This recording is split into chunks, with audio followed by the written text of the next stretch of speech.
Major League A-Hole's All-Star Selection Show. Last week we talked about our infielders. I think we ended up with 3 Giants and 2 Cubs.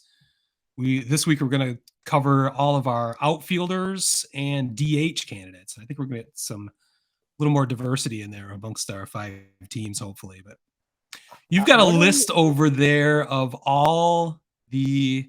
Oh, I got a big list here. Yeah. Yeah, all the A's, all the Tigers, all the Cubs, all the White Sox and Giants who were on the All-Star ballot, which has now moved on to the final stage. There's just 2 finalists for each position, but I pulled up all the names prior to that.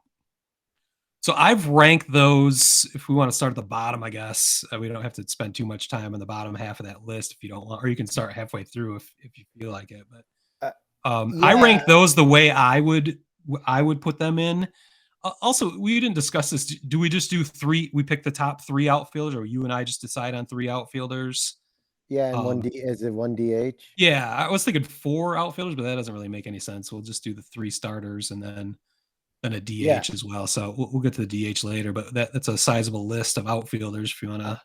You know what I think I'm going to do? I'm not going to start all the way at the bottom because there's some names people. There's some negative WAR players, and it's amazing that they're on an All-Star ballot. And people will be like, "Who the fuck are you talking about?" Yeah. But yeah, go ahead. We'll start with some names towards the bottom that people know. Yeah. Seiya Suzuki is a .1 WAR, 6 homers, 26 RBI, 742 OPS. Yeah, I'm surprised his WAR was that low, but yeah, it's not impressive. Even less impressive maybe because of all the pop and circumstance about it is Eloy Jimenez with a .2 WAR, 9 home runs, 30 RBIs, and a 7.52 EPS. Those are pretty impressive offensive numbers. Of course, his defense is going to bring his WAR well down. That's why I have him listed fairly low there. I kind of feel like Jimenez and Suzuki, though, have also been out like for long periods of time this season too. So that's working against them right now. That's true. Yeah. Yeah. But yeah, I'm not.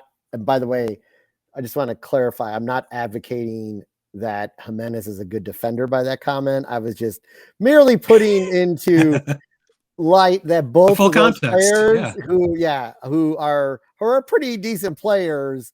WARs are definitely also suffering from lack of play. Valid point. Here's something we can have a good chuckle at. The Sox largest contract, Andrew Benintendi, has a .9 WAR with 1 homer and 19 RBIs and a 726 OPS. That's money well spent there. Not. He's your best. But he's your best, like, consistent offensive player. Well, right now he is. Yeah. Suddenly he is. Yeah. So that, I mean, we'll see what it looks like at the end of the year. And he's definitely a major improvement in left field. It's nice to not worry when the ball's hit out there. So yeah, I misspoke. He's definitely not your best offensive player by any means. We'll be getting to him. Well, we already did, but he's going to top this list. Cody Bellinger. Is he back now? Or is he's back? He's back.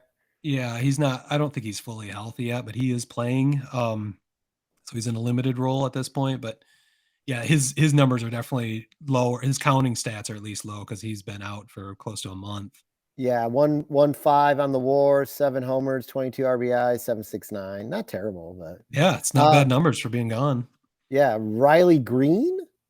1.6, pretty good for his first full season. 5 homers, 18 RBIs, 805 OPS. You gotta like that. Yeah, and he's been out since the end of May. So just think where his numbers would be if he was really on hitting a stride. He was like, I agree, dude. He might be in the top 3 here if he didn't get injured, actually. Yeah, I think he would have. Michael Conforto. His WAR's not good at 0.7, and that could be because of defense, but 12 homers, 42 RBIs, and a 7.67 OPS. So not too shabby there. His 12 homers are impressive. I was surprised his WAR was that low, but yeah, it must be the defensive metrics working against him.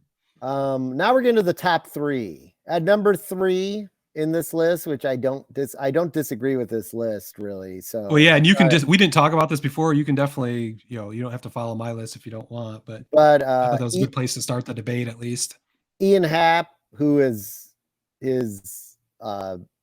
plus defender, decent enough pop in his bat, 1.5 WAR, 5 homers, 37 ribbies, 819 OPS. Mike Yeah, he's Yastrzemski. Yeah, go ahead. I'm sorry. I didn't mean to yes. jump ahead. I didn't mean to Oh jump no, ahead. go Go ahead. ahead.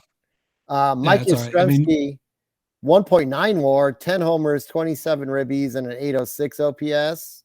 that's why it's such a bummer. Just went on the IL for him. I mean, he was really having a good season. It's hard to say how long that hamstring is going to hold him out. Yeah, blows. And then, of course, leading the pack, the aforementioned badass of the week, Lewis Robert Jr., 3.6 WAR, 21 homers, 42 RBIs, 885 OPS. Yeah, I mean that's the easiest.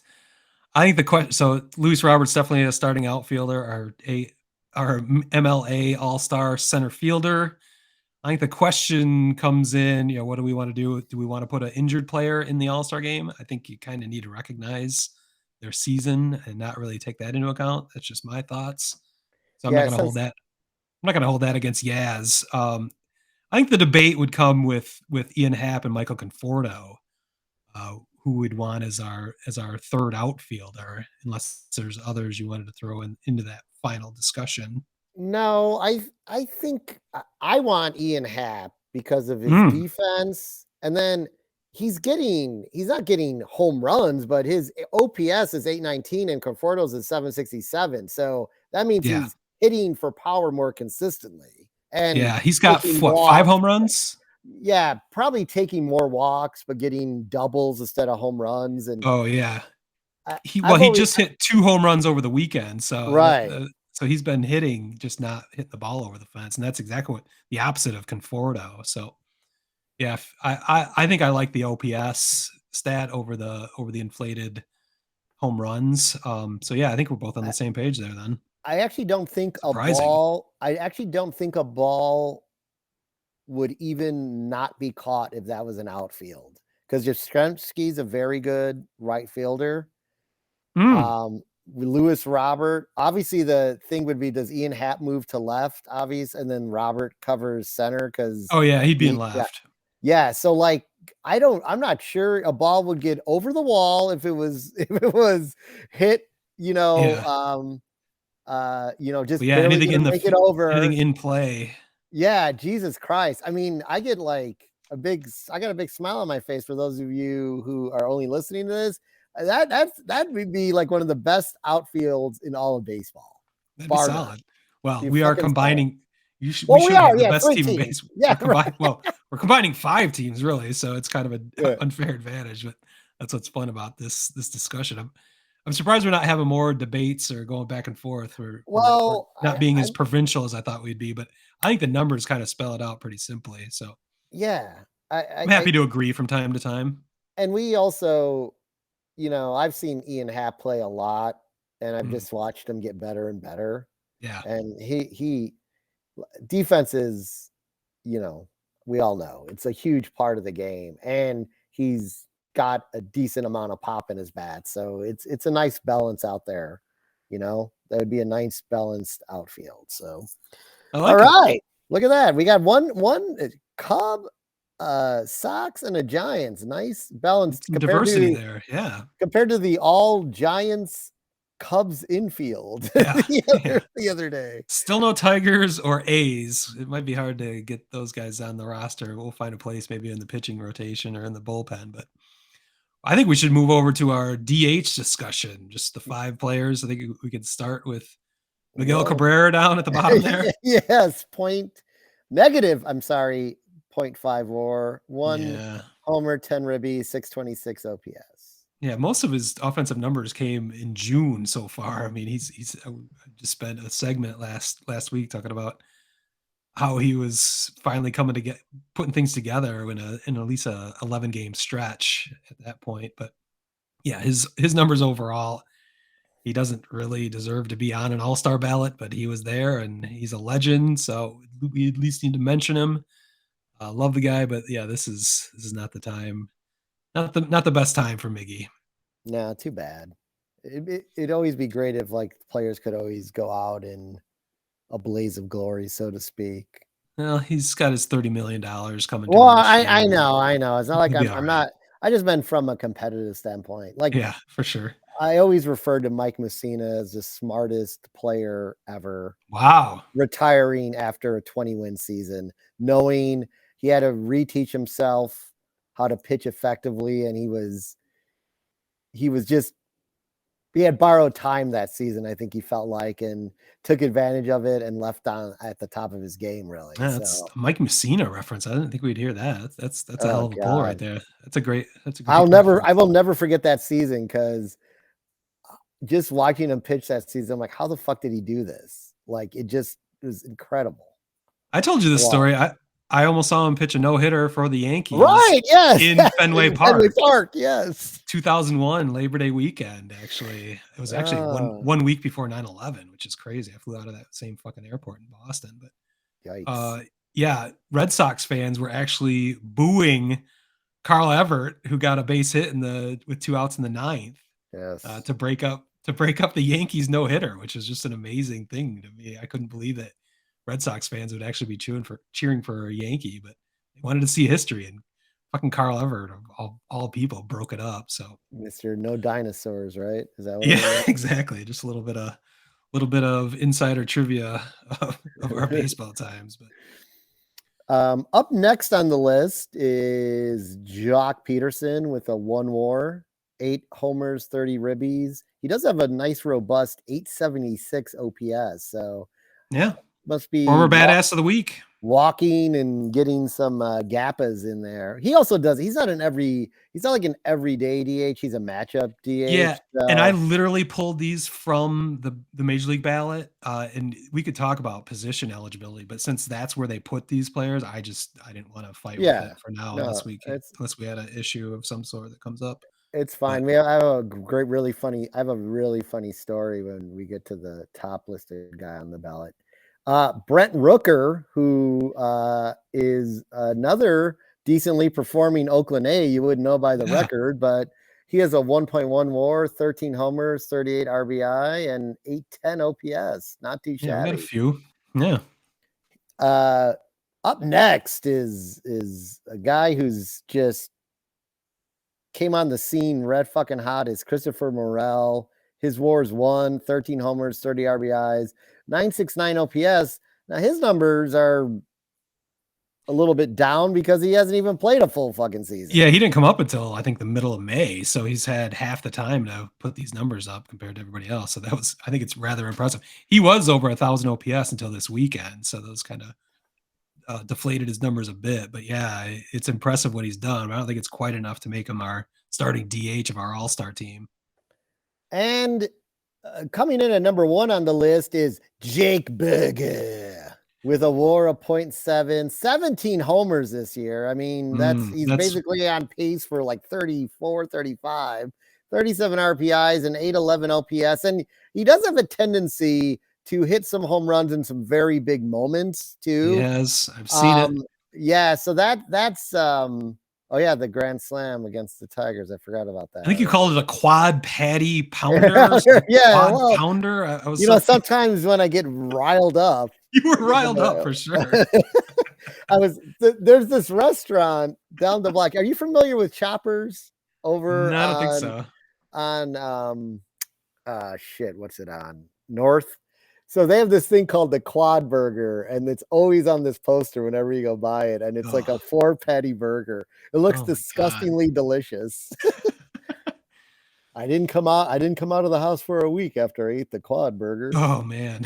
But as you said, Smitty, you took these all the players that we discussed are officially on the All-Star ballot. So I have a funny Jake Berger story for you. Mm, Um, as I like to make fun of White Sox Twitter, because they're a lot of meatheads to say the least. Jason Benetti made a real rookie mistake as far as I'm concerned, and wow. he got tagged in a tweet from someone in White Sox Twitter Nation, and on the air said, "Why is Jake Berger not on the All-Star ballot?"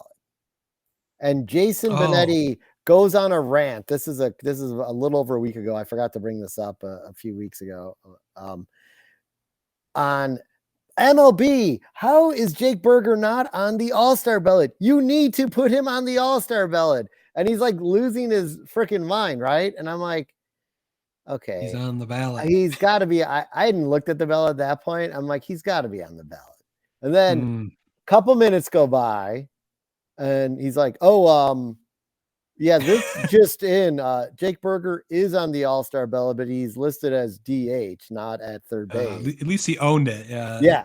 That's why I love Benetti. But here's the thing.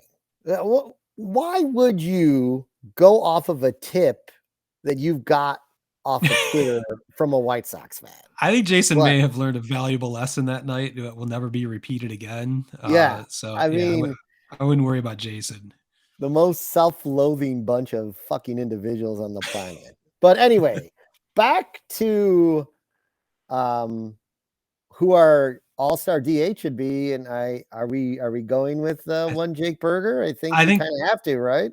I think Morel would have a shot if he had played a few more weeks, but I mean, 17 home runs. I want to see Berger in the home run derby. I know. I do and I don't. So. Yeah. Yeah. I mean, there was history of some second half issues, but there's like one example. I'm not sure that has played out as we've seen Pete Alonso and everyone else. That's true. That's true. We always refer to Bobby Abreu. That's like fucking 15 years ago or something. It might be more than that now. Yeah, but I mean, Jesus. You're right. Don't be afraid. Yeah, it would be great to see him in there, but we'll see. Everyone hates the White Sox, so he probably won't be in there. Regardless, we will make him our starting DH for the Major League A-Holes All-Star team. All right. So what's up next? Next week we'll talk about the pitchers. You and I need to figure this out. If we're gonna do 5, I think we'll just do 5 starters and maybe three relievers, or do we need more relievers? Yeah. I think we just do 3 relievers. So we'd have a full starting rotation and relievers. I'm gonna have to pull up all those numbers because there's no. They don't let you vote for pitchers in the All-Star game. So maybe you could send me some ideas.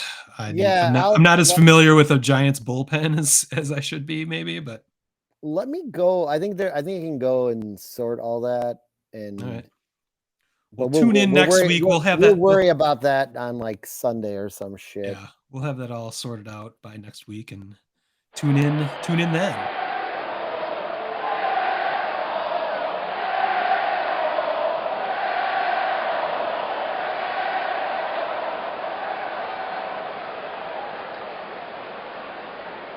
Word Hole Media.